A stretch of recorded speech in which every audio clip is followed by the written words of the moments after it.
नमस्कार, आप मुझे देख रहे हैं MNS न्यूज लाइव पर। देखते हैं खास खबर। मेट्रो एक्वा लाइन का हुआ शुभारंभ, 1.5 लाख लोगों का होगा फायदा। नागपुर के विकास को आगे बढ़ाते हुए नागपुर के लोकमान्य नगर से सीताबर्डी तक हिंगना रोड पर नागपुर मेट्रो की एक्वा लाइन का आज शुभारंभ किया गया। इस कार्यक्रम के तहत मुख्यमंत्री उद्धव ठाकरे ने वीडियो लिंक के द्वारा उपस्थित महानुभावों को संबोधित करते हुए कहा कि महाविकास आघाड़ी की सरकार नागपुर के विकास के लिए वचनबद्ध है और उद्धव सरकार उपराजधानी के विकास की गति को धीमी नहीं पड़ने देंगी। नागपूर ही आपल्या राज्याची उपराजधानी आहे। कोणत्याही परिस्थितीत ही उपराजधानी मी इतर कोणत्याही मोठ्या शहराच्या मागे पडू देणार नाही, हे वचन मी आज नागपूरकरांना देतोय।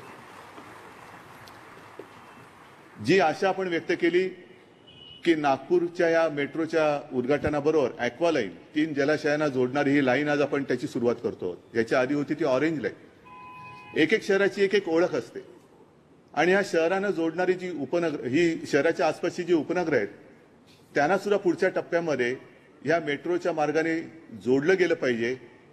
याही गोष्टीचं मी वचन देतो की लवकरात लवकर तो प्रस्ताव माझ्यासमोर आणला जाईल आणि तात्काळ त्याला परवानगी देऊन हे काम सुद्धा हे आपलं सरकार मार्गी लावल्याशिवाय राहणार नाही। शहरांचा विकास होत असताना विकास म्हणजे नेमकं काय ह्याचा एक विचार केला पाहिजे। उद्योगधंदे आले पाहिजेत, नवीन नवीन उद्योगांना चालना मिळाली पाहिजे। पण नवीन उद्योग येण्याच्या पूर्वी एक प्रश्न असतो की कोंबडं आधी की अंड आधी? आधी उद्योगधंदे यावेत का उद्योगधंद्यांना अनुकूल असं वातावरण तयार करणं, ज्याला आपण सेवा सुविधा इन्फ्रास्ट्रक्चर म्हणतो, त्याची निर्मिती जर का झाली नाही तर हे उद्योगधंदे येणार नाही। आणि हे उद्योगधंदे येण्यासाठी हे वाहतुकीचं जाळं, जसं आपल्याकडे रेल्वे मार्ग आहेत, रस्त्यांचं जाळं आहे, एसटी आहे, ह्या जशा आपल्या शरीरामध्ये रक्तवाहिन्या असतात तशी ही वाहतूक व्यवस्था म्हणजे आपल्या राज्याची आणि देशाची ही साहजिकच आहे। रक्तवाहिन्यांसारखी एक यंत्रणा असते, ती जेवढ्या जलद गतीने आपण पार पाडू तेवढा विकास अधिक जलद गतीने हा होत राहणार। आणि म्हणून मला असं वाटतं की हा विकास जर का साधायचा असेल तर मुंबई नागपूर बरोबर आपल्या महाराष्ट्रातल्या सर्व प्रमुख शहरांचा सुद्धा आपण विचार करून हा विकास आपल्याला साधावा लागेल। पण तो साधत असताना प्रत्येक शहराची एक ओळख असते, प्रत्येक शहराचा एक चेहरा मोहरा असतो। हा चेहरा मोहरा तसाच ठेवून हा विकास केला म्हणजे पर्यावरणाचा सुद्धा एक विचार करून जर हा विकास केला तर तो लोक नक्की स्वीकारतात। आज या मेट्रोला तुम्ही माझी मेट्रो असं नाव दिलेलं आहे, हा फार महत्त्वाचा एक प्रकार आहे। माझी मेट्रो, माझं पण, हे कोणाचं आहे? सरकार म्हणून माझं आहे का? सरकार म्हणून तुमचं आहे का? नाही, आपण जनतेचे सेवक आहोत। आपलं भाग्य आहे की आपल्याला जनतेची सेवा करण्याची संधी मिळालेली आहे आणि जे काय आपण करतो आहोत ते जनतेसाठी करतो। आणि जेव्हा एखादी गोष्ट जनतेला स्वतःची माझी वाटेल तेव्हा साहजिकच आहे जनता सुद्धा आपल्याला आशीर्वाद देते। आज ह्या मेट्रोचं आपण लोकार्पण करतो आहोत। मी तमाम नागपूरकर बांधवांना, भगिनींना आणि मातांना सांगतो आहे की ही मेट्रो आपल्यासाठी आम्ही सुरू करतो आहोत। या मेट्रोची जबाबदारी आता आपली आहे। या मेट्रोची सुद्धा म्हणजे मुंबईमध्ये मेट्रो होते आहे, नागपूरमध्ये होते, मुंबईच्या उपनगरामध्ये होते, ठाण्यात होते, कल्याण डोंबिवलीत होते आहे, पुण्यामध्ये होते आहे। पण या सर्व मेट्रोची जबाबदारी या तिथल्या नागरिकांना घ्यायला पाहिजे। कारण प्रवास करताना त्याची तारीफ जर का व्हायची असेल तर त्यातली स्वच्छता आणि निगा राखणं हे सुद्धा महत्त्वाचं काम आहे। स्टाफ आहे, जरूर आहे,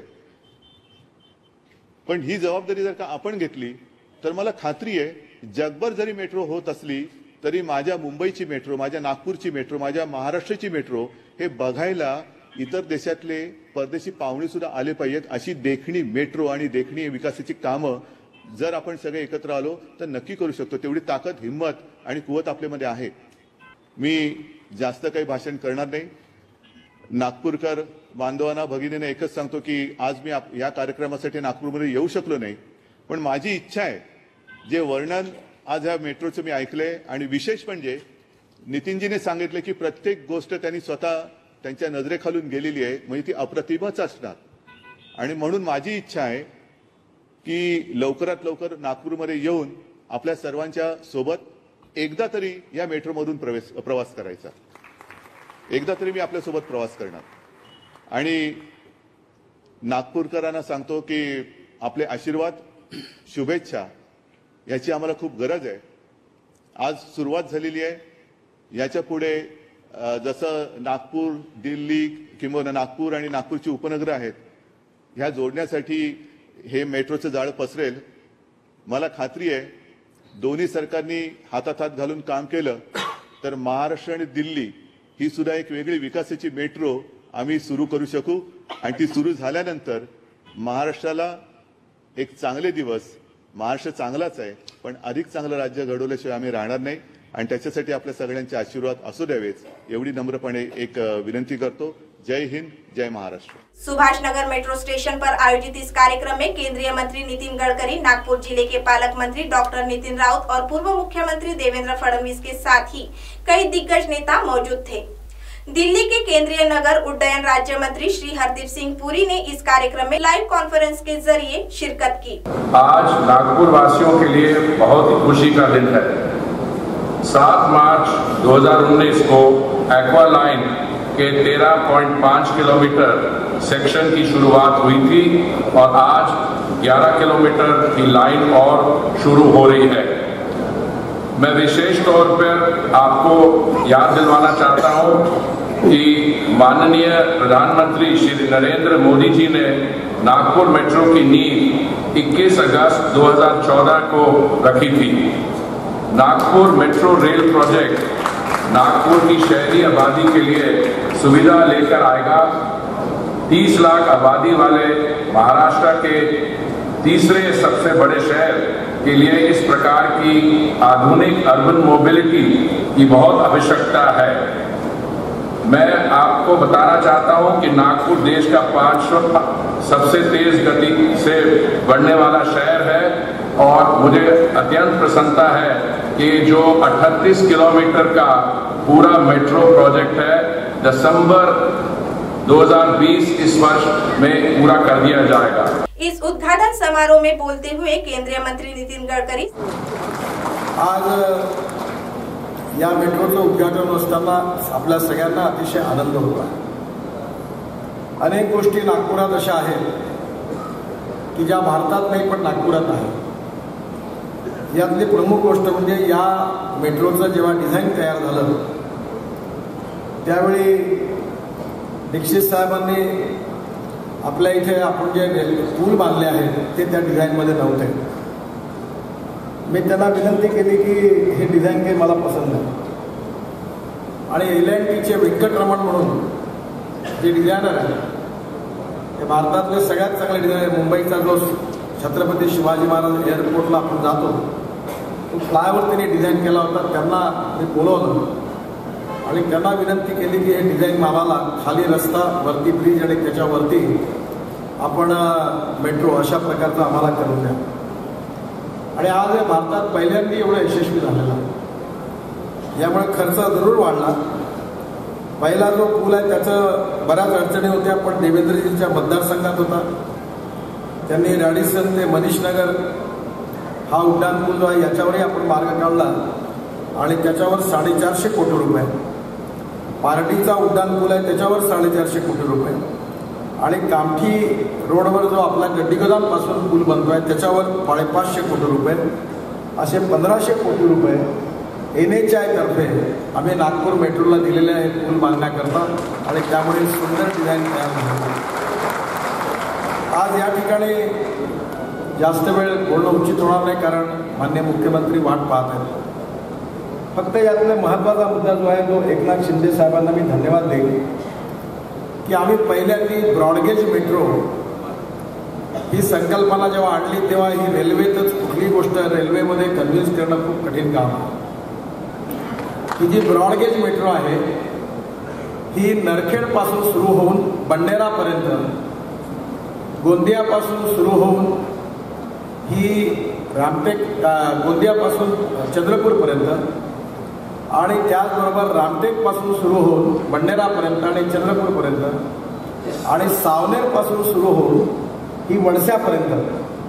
म्हणजे आता उमरेडला ब्रॉडगेज देखील बावनकुळे साहेबांच्या प्रयत्नांनी आणि देवेंद्रजींनी तो रूपांतर करायकरता 1200 कोटी रुपये त्या जनरेशन कंपनी त्यात लावणार आहे. आता नितीन राऊत साहेब मंत्री आहेत आणि त्यामुळे हे ब्रॉडगेज देखील होणार आहे आणि हे पूर्ण जी मेट्रो आहे ही ब्रॉडगेज मेट्रो आता तयार होणार आहे. याचा प्रकल्प पूर्ण झालेला आहे, सगळं काही झालं आणि याचा प्रस्ताव पण मंजूर झाला. त्यावेळी महाराष्ट्र सरकारमध्ये आणि रेल्वेमध्ये MOU पण झाला. देवेंद्रजी आणि पियुष गोयल यांनी त्याच्यावर सही पण केलेली आहे. जुजबी गोष्टींकरता पुन्हा एकदा काही बदल आहेत ते एकनाथ शिंदे साहेबांनी जर पाठवले तर या प्रकल्पाला चालना मिळणार आहे. पण गोंदियापासून चंद्रपूर, बंडेरा, सावनेर, नरखेड आणि रामटेक आणि वडसा म्हणजे गडचिरोली जिल्हा, एकनाथ शिंदे साहेब गडचिरोली जिल्ह्याचे पालकमंत्री आहेत. त्यामुळे ही जी ब्रॉडगेज मेट्रो आहे ही नागपूर स्टेशनवर आणि अजनी स्टेशनवर मीटरगेज मेट्रोला मिळणार आहे. म्हणजे तिथे त्यातून बदलता येणार आहे गाडी.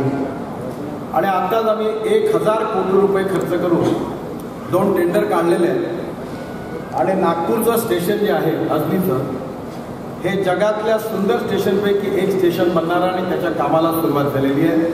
त्यामुळे मल्टी मॉडल हब आहे आणि नागपूरचा बस अड्डा असेल, ST असेल, सगळं एका ठिकाणी राहणार आहे.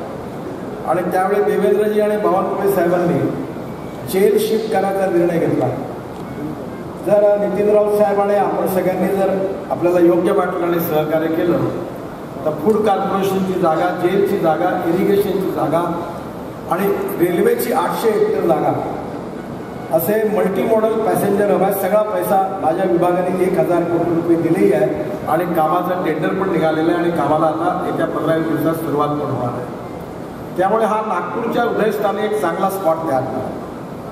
आणि माझी विशेष करून अनिल देशमुख साहेबांना विनंती आहे आणि सुनील केदारांनाही विनंती आहे की हे डेव्हलपमेंट झाल्यामुळे नरखेड, काटोल, सावनेर या सॅटेलाईट सिटी म्हणून डेव्हलप होणार आहे, रामटेक डेव्हलप होणार आहे. आणि त्यामुळे या ब्रॉडगेज मेट्रोचं काम लवकरात लवकर सुरू व्हावं असा आपला सगळ्यांचा प्रयत्नही आहे. एकनाथ शिंदेंनी ते आज मान्य केलं की ताबडतोब मी हा प्रस्ताव पाठवतो. मी त्यांच्या नागपूरच्या जनतेच्या वतीने मनापासून आभार मानतो, त्यांना धन्यवाद देतो. साथ ही हम देख रहे हैं पालक मंत्री डॉक्टर नितिन राऊत नागपुर विकास पर बात करते हुए त्यावेळेला अनेक प्रयत्न झाले की नागपुरात महामेट्रो होऊ नये आणि महामेट्रोची ती फाईल त्या ठिकाणी सही होऊ नये. जोपर्यंत पुण्याचा महामेट्रो होत नाही तोपर्यंत नागपूरचा महामेट्रो होणार नाही. मी आग्रह धरला मुख्यमंत्र्यांना आणि पृथ्वीराज चव्हाणांनी त्यावेळेला या प्रस्तावावरती सही केली होती. म्हणून या ठिकाणी आज हा महामेट्रोचा कार्यक्रम होतो आहे. मित्रहो, नागपूर शहर हे देशाचं हृदयस्थान आहे आणि देशाच्या हृदयस्थानी त्याला जागतिक शहर कसं करायचं, वर्ल्ड क्लास सिटी कशी करायची हा प्रयत्न आम्ही चालवलेला होता. विलासराव देशमुखांनी संकल्पना त्यावेळेला माझ्या सहकार्यानं केली. नागपुरामध्ये आम्ही IRDPच्या माध्यमातून मोठमोठे रस्ते केले आणि शहराला टॉप 10 सिटीमध्ये आणण्याचा प्रयत्न त्या काळात केला. आणि त्यानंतर गरज भासली की आता नागपूरला आपण जागतिक दर्जावर घेऊन जाऊ. ते रस्ते या ठिकाणी रुंद झाल्यामुळं महामेट्रो करायला सुविधा या ठिकाणी प्राप्त झाली. अनेक अडचणीला या काळामध्ये नागपूरच्या नागरिकांनी त्रास सहन केला, परंतु त्या त्रासातून चांगली गोष्ट या ठिकाणी घडायला लागली. त्याचं स्वागत आपण केलं पाहिजे. पूर्व मुख्यमंत्री देवेंद्र फडणवीस. मी सर्वप्रथम देशाचे पंतप्रधान आदरणीय नरेंद्र मोदीजी यांचे मनपूर्वक आभार मानतो की या नागपूर शहराला मेट्रोच्या माध्यमातून एक अत्यंत महत्त्वपूर्ण अशा प्रकारचा ट्रान्सपोर्टेशन सिस्टीम ही उपलब्ध करून दिली. आपल्या सगळ्यांना माहिती आहे की मेट्रो एक अशी ट्रान्सपोर्टेशन सिस्टीम आहे जी फास्ट आहे, वेगवान आहे, जी ग्रीन आहे, जी पोल्युशन कमी करते. आज आपण जर बघितलं तर शहरांमधलं सर्वात जास्त पोल्युशन हे वाहनांमुळे होतं आणि म्हणून ग्रीन आणि इफेक्टिव्ह अशा प्रकारची जर त्या ठिकाणी ट्रान्सपोर्टेशनची सिस्टीम उभी केली तर त्यातनं आपल्या शहराला प्रदूषण मुक्त करता येतं, वाहनांवरचा आपला डिपेंडन्स कमी करता येतो आणि वेगवान पद्धतीनं आपल्याला दळणवळण देखील करता येतं. आणि त्यामध्ये नागपूरची आपली जी मेट्रो आहे ही अत्यंत महत्त्वाचा रोल या ठिकाणी पार पाडेल हा विश्वास मला या निमित्ताने व्यक्त करायचा आहे। गृहमंत्री अनिल देशमुख, मंत्री सुनील केदार, एकनाथ शिंदे, ब्रजेश दीक्षित, इन्होंने भी इस वक्त मार्गदर्शन किया। पूर्व ऊर्जा मंत्री चंद्रशेखर बावनकुले, महापौर संदीप जोशी, इन्हीं के साथ खेल मंत्री सुनील केदार, मंत्री एकनाथ शिंदे, महाराष्ट्र के गृह मंत्री अनिल देशमुख, सांसद विकास महात्मे, नागपुर मेट्रो के सीएमडी ब्रजेश दीक्षित, नागपुर के कलेक्टर रविंद्र ठाकरे के साथ ही विभागीय आयुक्त संजीव कुमार, महापौर संदीप जोशी, प्रकाश गजभिये और अन्य गणमान्य उपस्थित थे। मेट्रो को नितिन गडकरी, नितिन राउत, सुनील केदार आदि ने हरी झंडी दिखाकर रवाना किया। अब आप हमारे चैनल को ऐप पर भी देख सकते हैं। प्ले स्टोर में जाकर MNS हिंदी लिखिए और ऐप डाउनलोड करें। साथ ही साथ आप हमारे फेसबुक पेज को भी लाइक कर सकते हैं और उन पर भी खबरें देख सकते हैं। लिंक ट्विटर, हाइक और इंस्टाग्राम पर भी आप हमारी खबरें देख सकते हैं। आप हमारे चैनल को यूट्यूब पर भी देख सकते हैं और इसी यूट्यूब पर सब्सक्राइब करना बिल्कुल भी ना भूलें। फिलहाल वक्त हो चला एक ब्रेक का।